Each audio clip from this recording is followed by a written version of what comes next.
1, 2, 3, 5, 2, 2!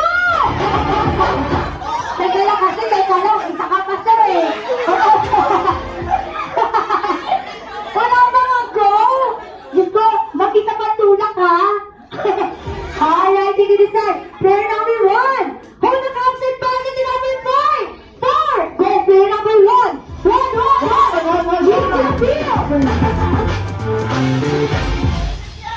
Nako, ayun na. Oh, ang bilis.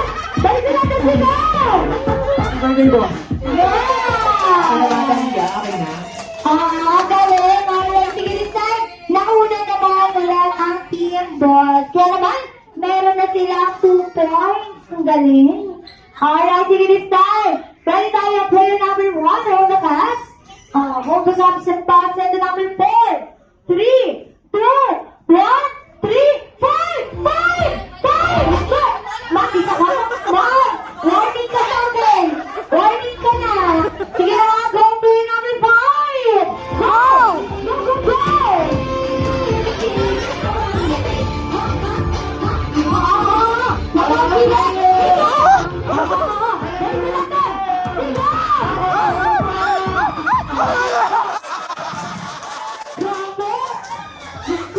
Kita-kita niyo yung pagkano nila?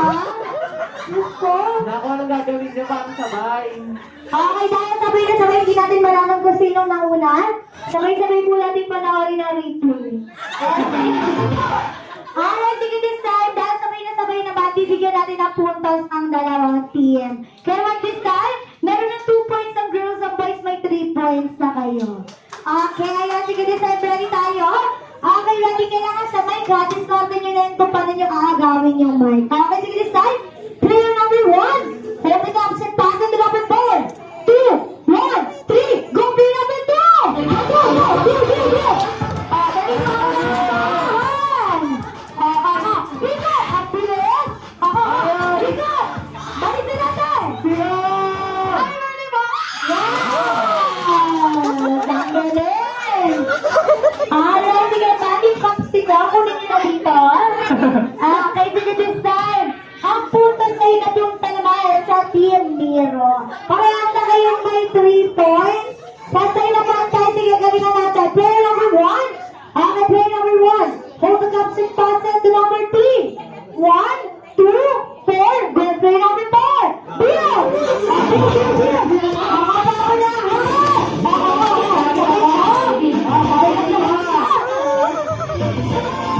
Sige natin, sigaw!